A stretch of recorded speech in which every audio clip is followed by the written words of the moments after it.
Hello and welcome to Tabletop 24. I'm Alan. I'm John. I'm Brian. And welcome to our preview for UKGE 2023, where we're going to just run through some of the things that you might find at the expo this year and some of the people that might be attending and what we're going to be getting up to. So first off, starting with the sort of the housekeeping as it is. So I think it's in 16, 17 years going now, roughly expecting a footfall in the region of about 45,000 people over the weekend, 25,000 unique visitors, 500 exhibitors. We'll get a bit more on that in a little while. It's going to be June 1st to the 4th, with the first being a Thursday, and that is only going to be for open gaming in the evening.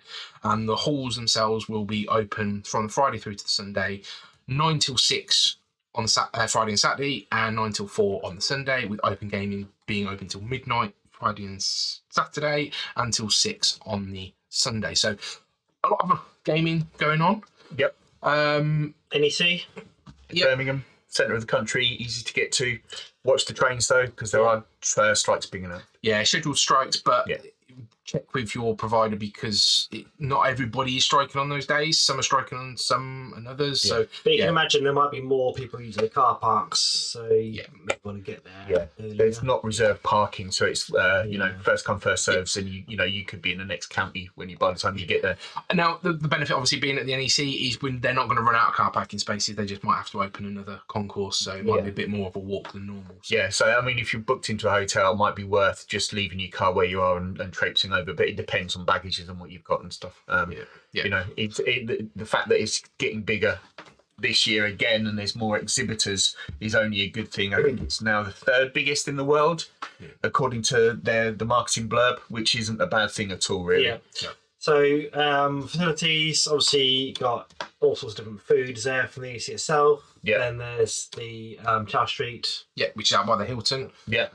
Burritos, pizzas, Canoodle, I think, is there. yeah, noodles, yeah. Yeah, we're hoping that they're going to have maybe a bit more variety this year, or a bit more. There was five or stands. six. Yeah, I think at its peak it's had about 8 different varieties. I mean, you're not short on. You're never short of choice or food, really. It's nice to have the options, isn't it? And then if not, you want to go over, there's Resorts World. Yeah. But I would recommend, particularly in the evenings or at lunchtimes, booking in advance where possible. Not everywhere takes bookings, but the last few years it has been busy in those restaurants. That said, that you're paying convention expo prices. So for food, and water as well. I think I can't remember how much it was. At least $2.50 for a bottle of water last year. A nice comfortable pair of shoes because there's going to be lots and lots of walking around. Sharpen those elbows. Yeah. So we've got 3 halls this year, and obviously the Hilton. So there's stuff over at the Hilton where you've got a lot of the little breakout rooms and massive open gaming spaces there, as well as in Hall 3 for open gaming. But yeah, it's some of the bigger halls at the NEC. Beware of pinch points. Last year there was a set of stairs going from Hall 1 to Hall 2, I think it was, and literally everybody was trying to go up and down at the same time. And I got to a point and I had there was somebody who wasn't blind but had poor sight and was really struggling to get up the stairs. So I was just like asking people to make way to help this lady up the stairs. So consider exiting Hall and going round if you can, if it's blocked, because it was that one pinch point was quite round and it could be quite scary. Yeah, and after the COVID years, there's a lot more exhibitors coming this year than we had in the past few years, so it will be a lot busier. Which is going to be interesting because obviously they've made a concerted effort to widen the aisles in between stalls. Now, whether that's going to be the same this year because of more exhibitors, I don't know. Even going back to pre-COVID times, it wasn't particularly tight. I mean, it was busy at points, and there was always a few stalls that were sort of you kind of had to go around the next aisle to get around because people were waiting for them. So, but it's convention, isn't it? It's there's going to be loads of people, and we are expecting a lot gaming, of people. It's shops, it's busy. The interesting thing that I'm going to wonder about is last year, I believe it fell on a bank holiday. This year it falls a weekend after the bank holiday. Yes. So whether the Friday will be as busy because people either have they tacked on the whole week as a holiday, or have they used the holiday in the previous weekend? So it'll be interesting to see what that sort of does to numbers, particularly on the Friday, obviously, because that's normally the quieter of the 2 busy days, which is Friday and Saturday.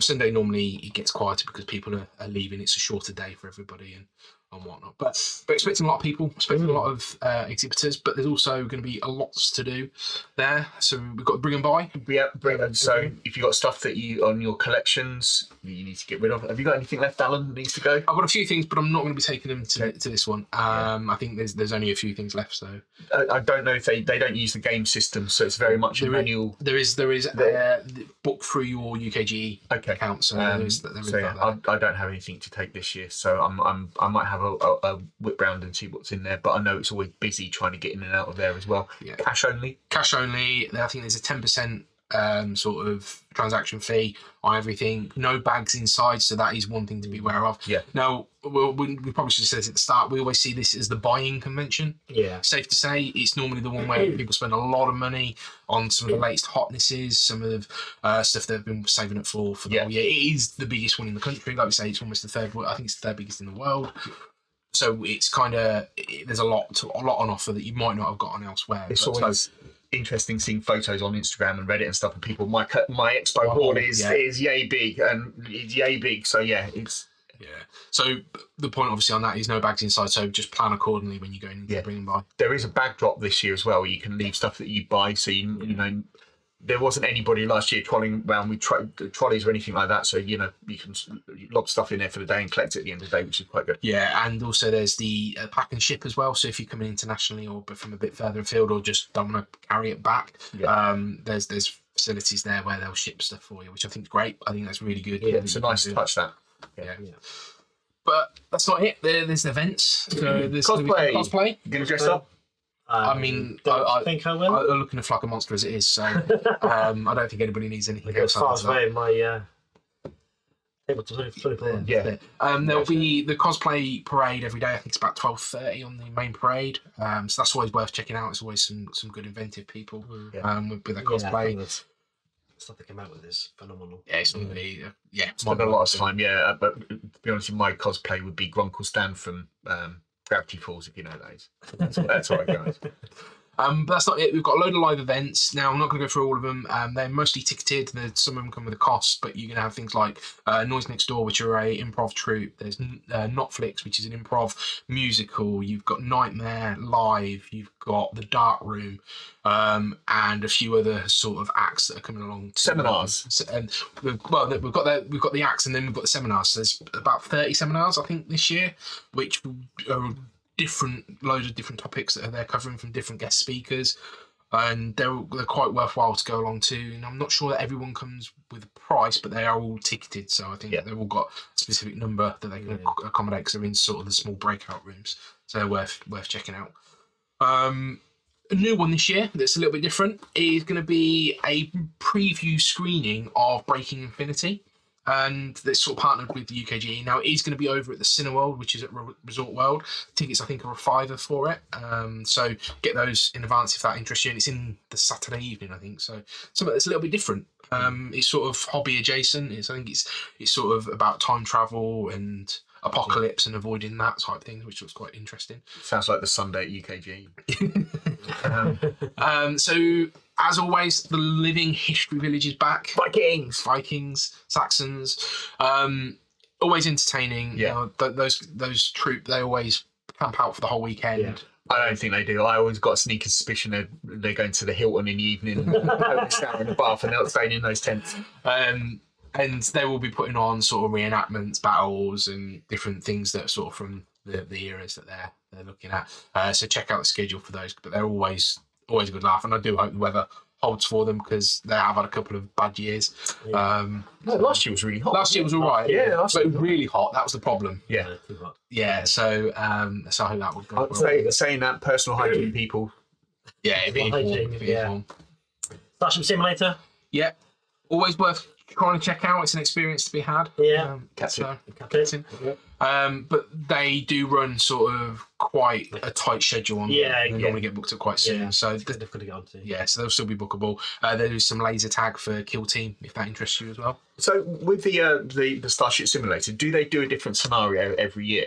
Do they do different, or is it this? I don't know. I might have to check that out because I'm quite interested. I don't know either. Yeah, because if you did it one year and go back next year, would you be doing the same thing? Because I'm just thinking, Kobayashi Maru, and next year it's like being I imagine they probably do. Yeah. Have some variety.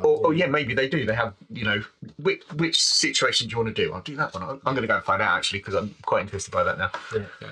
So there will be the award ceremony, I think, on Sunday afternoon, which I think all the awards have been announced, but it'll be the actual ceremony for that. So check out the UKGE website for the victors. And then we're going to get on to sort of the main bit, open play. So if you're going, well, we've said it is the purchasing convention. It's the sort of it's an expo.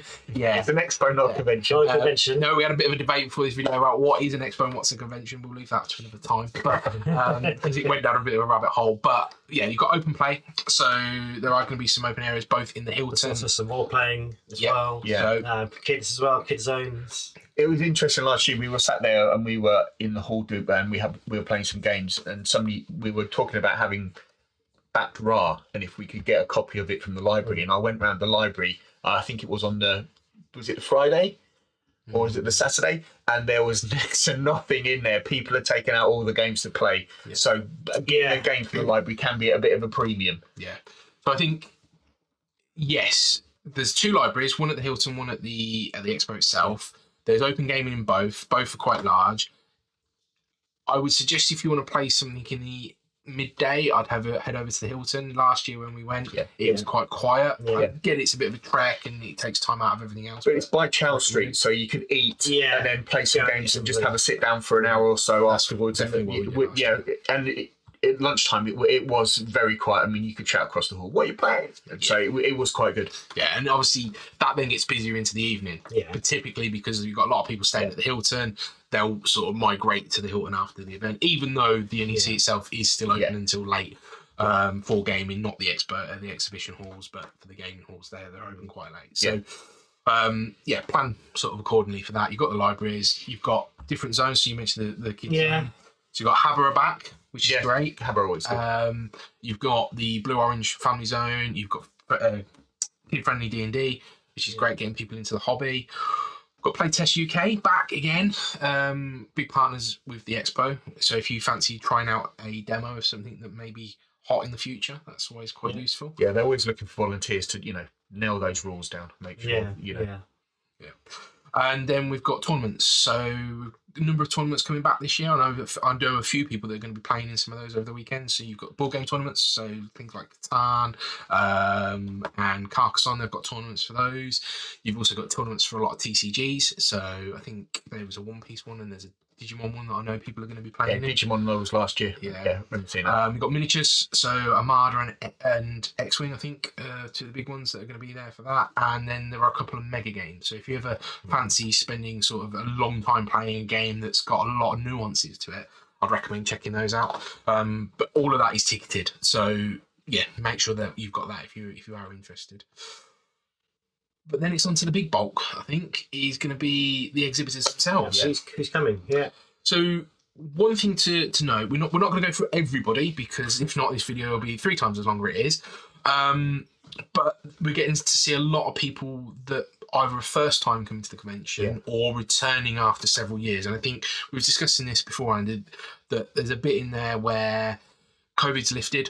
For a lot of people, it's less of a concern. Well, it's over, isn't it? World Health Organization. Yeah. It's over. So it's sort of opened up a lot more people to travel, and also shipping costs have come down. So I think this is probably a big one. So people that are bringing stock, or even things like banners or equipment, is a lot what you can fit in a suitcase anymore. Yeah, it's a lot cheaper for people to come over to it. And obviously, being that it is in the UK,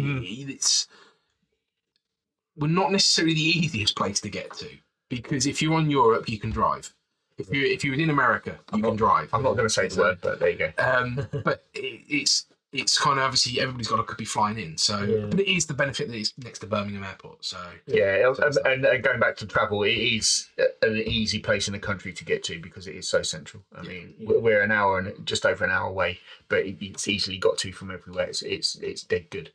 Yeah. So a couple of shout outs we're going to go through, people that we're going to try and have a talk to or have already arranged stuff with. It's not an exhaustive list by any means. Like I say, we've got probably 500 exhibitors in there. If you missed out, we're sorry, but drop us an email and we'll see. Try and get out as many as we can. And we're not going to go through it there. There are obviously going to be some shops there. So let's start with a couple of those that we definitely know are going to be there. So Travelling Man, Chaos Cards, Firestorm. I think Games Law are going to be there as well. You've got a lot of the regulars that are coming for that. A lot of independents as well that will be selling stuff. So check those. If you're looking for a game, you'd be nailed on to be able to find it at UKGE. If it's not from one of the exhibitors themselves, you're going to have a stall that's probably selling it at trade. And the good thing is, if you go to the exhibitor to get it, you might pick up a limited promo or something like that. So it's always worth just.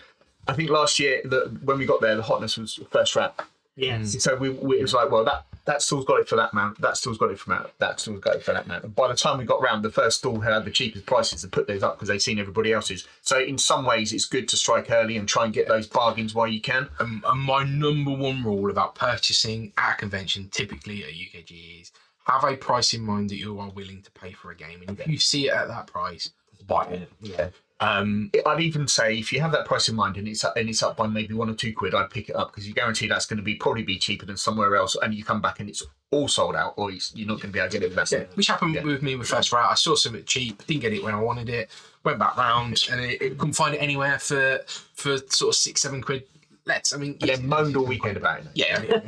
But it's there and it all sort of adds up. Because if you're £6-7 out on every single game that you pick That's up, a bottle of water. Yeah, you can be out quite a way. Yeah. So anyway, exhibitors. So first off, we're going to see Madden Joe from Kogito Ergo Meeple. They've got their new story narrative driven roll and write Luddite, which we'll be covering on the channel fairly soon as well. That's coming to Kickstarter, so it'd be great to get hold of that. I think they've also got some special gifts for a few people that can get there early.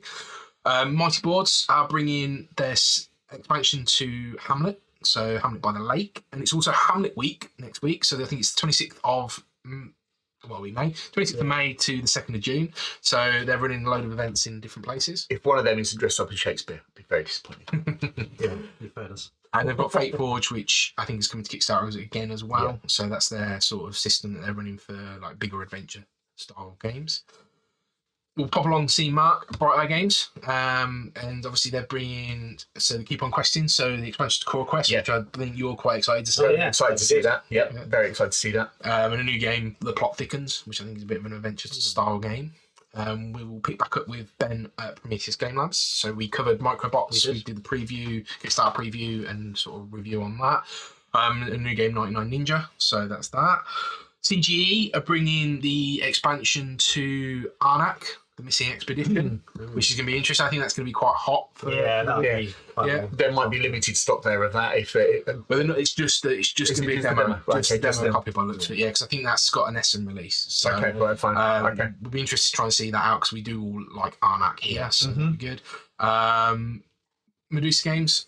So Richard, obviously, if you've seen any of the coverage that we've done, we've spoken to Richard a few times. Richard is actually one of the co-directors of the expo, but he runs Medusa Games as well. So he's going to have prototypes of Origins and Lemons, which we've seen through several iterations now, which is, I think he's next year to launch that. And the expansion to Magnificent Flying Machines, the Great Air Races. But then we've got things like Funko Games. So I don't think they were there last year. No. So again, one of these people that are coming back again. Hachette, so Flavin in the team, always exciting to see them and what they've got on. They have got loads of games there. And so many, we won't go into them all, but there's a couple of nice ones coming. So we've got Stomp the Plank, which is their new sort of push your luck style family game. Tribes of the Winds, I'm going to butcher this, Valbaria, which Valbara, there we go. Yeah. One that's going to be hot from Ravensburger is they've just announced that they're going to be bringing Disney Lorcana, which I'm very interested in, being the TCG nut. So it is going to be the new TCG trading card game coming out with the Disney theme. Yes. They are focusing at the moment on the animated Disney rather than Marvel and Star Wars, although I'd imagine that's going to be coming fairly soon. That comes out August to your friendly local game stores, but yeah, I think you're going to be able to get hands on there. So I will be checking that out because we will be doing Lorcana coverage when that finally launches in August and September. So we'll be picking that up. That might be a bit hard to get hold of. But at least we'll at least be there to get a demo and just see to get the buzz on it really, because I think that one is likely to be big. Yeah. ILO bringing Ancient Knowledge, their new game, which is about picking up some ancient societies and trying to build those up. You've been speaking to Buttonshine? Yeah, I want to try and get to speak to Buttonshine. Love their little games, love their packets, 18 cards, so many different variations of games for 18 cards. They're absolutely brilliant. So yeah, definitely want to pick up those with Martin if we can. And first time attendees as well. Yeah. So again, putting on this. And this goes to show that, again, first time attendees coming to the show because it's getting bigger and they're seeing the value of it, of the expo, which is really good. And being able to travel again and all the things that we mentioned before. Yeah, hopefully more people will pick up on that and more people will turn up. I mean, because there are some big games that people that aren't there. They're not glaring, but you just think, well, they're not there. So maybe they'll see after this year, and word will get round how good an event it is and the value of it that they can bring. Yeah, Lucky Duck are bringing Flamecraft, which I'd like to try out. Haven't done yet. I know it's been out a little while, but I think this will be the first time a lot of people in the UK have been able to play test it. Well, not play test it, but play demos of it. Cosmos bringing Inside Job, which is their new trick taker, which will be interesting to see how similar that is to the Crew.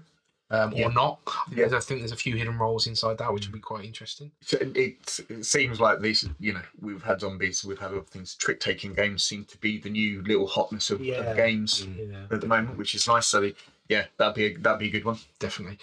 As always, Catan Studios will be there, and they always have a big stand. They do. I'm struggling to think they've just released a new one, but I can't off the top of my head. So obviously there'll be a little bit of interest in that, but obviously with the passing of Klaus Teuber as well. So but they're always there. They're a stalwart of the convention, one of the major sponsors. So it's always good to check out that. We'll probably try and hopefully get back hold of Pete Ward from Rebellion Unplugged to see where Joyride's got to, because that'll be coming to Kickstarter later in the year. Another sort of first time attendance is Van Ryder Games. I like Van Ryder Games. Benji might not be in attendance because he has been in America for the last sort of 3 weeks, so he might not be able to get there, but he will be gutted to miss out this one, knowing how much he's a fanboy of Van Ryder. So they'll be bringing Final Girl and Moments as well, so that'd be interesting to check out. Oh, definitely. Yep. Definitely. One for me is Wise Wizard Games, so people might know Star Realms and Hero Realms, but they're bringing Power Volume 2 and Robot Quest Arena, and a few other games. Alicat will again be there. Always got a big lineup. Probably second to Hachette normally. With their sort of lineup of games that they bring. You could argue Warhammer in that as well, but that's just Warhammer. Warhammer. There is a big section of Warhammer stand, for it as well. We'll catch up with Benji from Osprey. They're going to be bringing Undaunted Battle of Britain, which will be interesting because that's going to be planes. Yep. So that'll be quite different. Oh, John's favourite games. Yeah. Big stand this year. We'll be over to see him. Gotta love some oinks. Pegasus Spiel, always great to see. I think they've got a slightly larger area this year. I think they'll be looking at Dorf Romantic, which is their latest. It's got a lot of mixed reviews out there, so I'd actually might want to try it out. I'll be up for a playtest of that year, actually. So. Having played the computer game and I like it, it's such a chilled experience. I'd be interested to see how they gamified it and made it into a game. I can see it's been closing off big areas and getting. I can kind of picture in my head how it works, but I want to see if it is. Japan Games pretty much there every year now. Always brings a bit of interesting. I know a lot of people that are very close to Japan Games struggle to get the imports, and they always bring a good selection over. Always busy stall that. Always busy stall. Board and Dice, I think it might be one of their first years there, and obviously they've got some of the heavier games. You might be familiar with a lot of the T series. Asmodee have got a bigger presence this year. They will always be demoing their stuff. Quite interesting to sometimes get hold of that. But Warhammer, Asmodee, getting to be behemoths of the industry, really. And one of our favourites, Floodgate Games. So I'd be interested to see whether they've got anything on Sagrada Artisans, because that should be fulfilling at some point. Yes. So look, that's a lot, I think. So whip through of everything that's there. And we're going to try and get around as many of these as we can. Chat with as many people as we can as well. Yeah. And get those back to you. Just say if there's something that you want to recommend to us that you think we should check out that we've not said here, stick it in the comments below, and we'll do our best to get there and see what they have to say. Yeah, You know, we've just picked out a list and gone, oh, these look really interesting things, but we might have, you know, completely missed something that's piqued your interest. So let us know. Yeah, if there's anything you want to specifically cover, let us know. We'll try and get that done. And obviously, as always, we will be putting up our videos after the convention. It takes us a little while to edit everything that we get through, so we're putting them out in the weeks following. So there will be a playlist for this that this video will be on. And as always, we will do our recap when I can drag these two out of their pits after the event, so that we can give you a bit of an insight of what we did see, what we got up to. The videos that we will be editing and sort of putting out, so that you've got that coverage, and hopefully we will catch people there. If you see us, say hello. Don't be afraid. Kind of freaked me out when I happened at aircon, so I try not to look like a startled rabbit this year if people do say hello. But yeah, you know, if you want to catch up, say hello, please do. Yeah. So if you haven't done so already, please give us a like and a subscribe. Check out the other videos on the channel. We will have more on UKGE coming soon. We will catch you next time. Take care. Ciao. Bye.